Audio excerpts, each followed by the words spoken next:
Hello!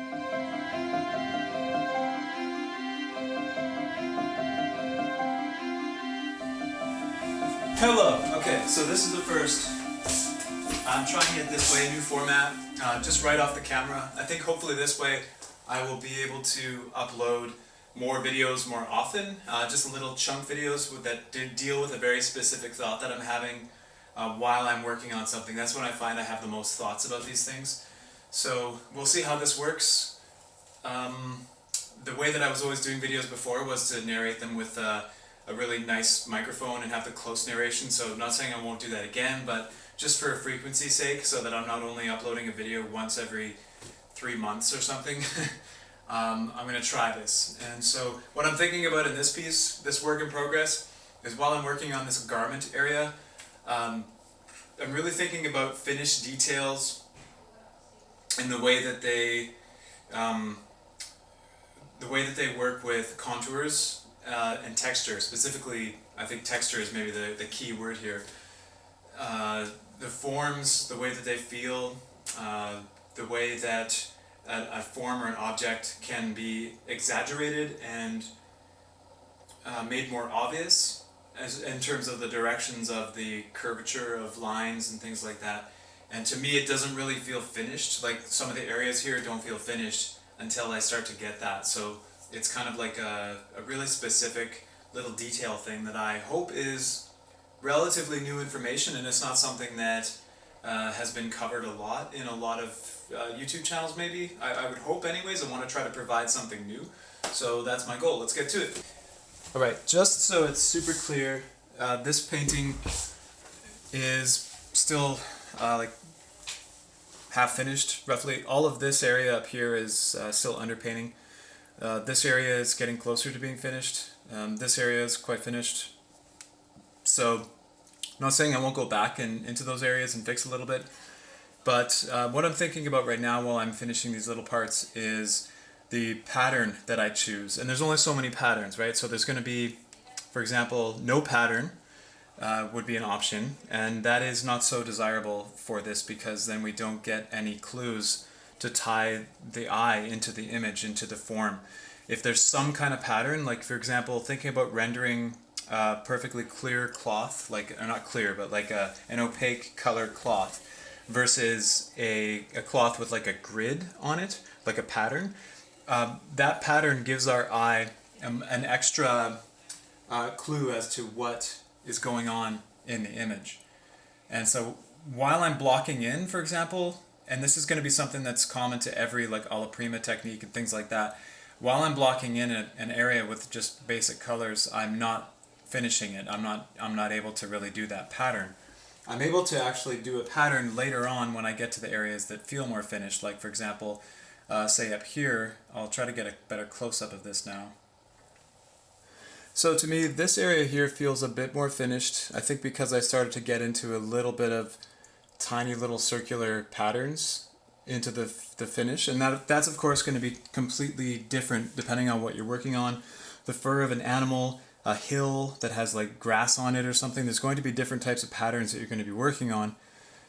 This area, for example, to me, it doesn't feel very nice yet. Of course, there's still got to be some color blocked in there, but part of it is because of the circular patterns and the way that they would go. So I'm going to illustrate that now on a little piece of paper to show you what I mean. So here we go, to the drawing board. So with the edge of that arm, so it's on some sort of angle like this maybe, then there's a couple of folds going up here, something else down here, whichever. That doesn't really matter. What I'm trying to feel is the shape of this in the turning form. So if, for example, there was a flat plane of light and there was a circular pattern, the circles might be perfectly facing the viewer here. I'm just moving, like this is how my brush might work. I'm working with the brush and I'm doing like circular patterns. And then as I get closer to the edge of the form, they're getting a little bit longer, like in ovals, because you would see less of them, right? So that's totally just a foundational drawing thing. It's something that feels really obvious to me at this point. I'm not sure. Hopefully this is facilitating a gap for you. Like if you've heard this before, then you already know it. But this can work in every single pattern that you're doing with anything. whether it be like a hill, for example, if I had some distant hills that were going like this, if I had some grass on the hill, of course, or this was fur maybe in the folds of an animal's skin, as it is on the horizon line, it appears to be straight up and down, and as it comes closer to me, those would actually come towards me, right? Same with this part here, maybe like they're nice and long, that's how long they are.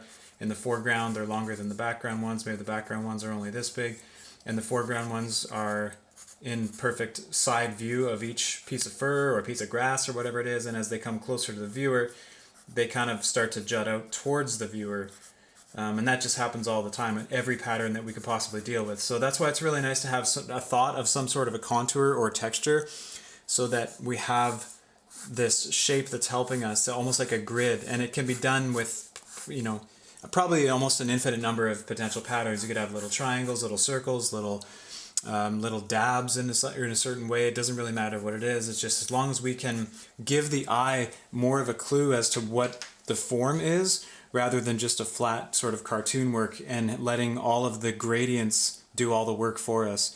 There's a word in Photoshop for this too. I think they call it frequency separation or something like that. It's where the top surface detail can be separated from the overall color of the whole thing, and it's only in that top surface detail that we finally start to get a clue as to what we're looking at. Like the surface of water, you know, if you have all these little like bubbles or like pond scum or something like that in the surface of water, it'll tell you that that surface is there, and as soon as there's something like a ripple, like something just went into the water and then it's creating this ripple effect. Like Hieronymus Bosch used to do that all the time with like really dark water that almost appeared to be completely black, and then he would have like this one little ripple around the foreground object that to show you that, you know, this was sticking out of the water or something, and then the rest of it was just like completely black water. It was just a mass of black, and that's it. And because it's just a mass of black, you don't even see what it is until you see that one little tiny ripple that's surrounding, that's the texture detail. So it's exactly the same thing as what I'm thinking about with the garment, is that there's a shape, there's a circular, you know, circles turn into ovals as they go away from you, right? And almost non-visible when they're completely away from you. Okay, so back to the painting. Exactly the same feeling. I'm just finishing, this is too small of a brush to be finishing a block in with. Still so much more to go, but I want to actually finish this part with light, like painting light onto dark, so that's why I generally tend to work with a little bit darker value than what the finished detail will be, because it usually feels nice to have light sitting on top of dark. Anyways, now I'm going to grab a little bit more light paint again. It's like a really pale yellow that's close to about 9 on the value scale. And so, for example, if I'm doing little contour details, this whole area of the garment, by the way, is supposed to be really bright, like pretty reflective off of the light that's coming from the left side of the model.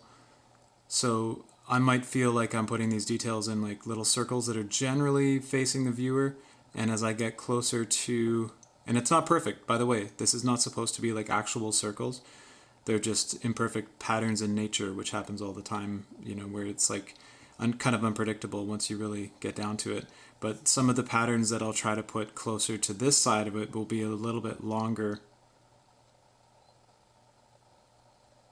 more like ovals. Again, it's really subtle. You might barely be able to see this in the video.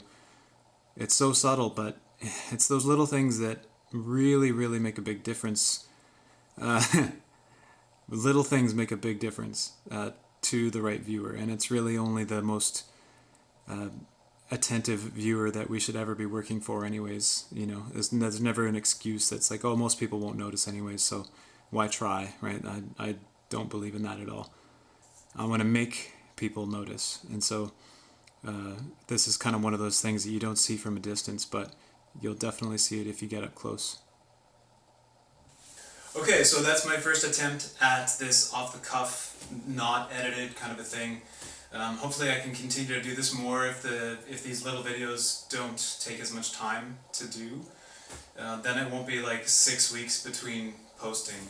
So let me know how you feel about that, any requests, any specific thoughts, something I could do better. I just want to give the best possible thoughts and ideas and feedback that I can while I'm working, without it taking a lot of time away from my painting process. And that's pretty much the whole reason I don't post a lot on Instagram or YouTube, just because of that. I'm just putting all of my time into the work itself. So hopefully this works, and thank you for viewing.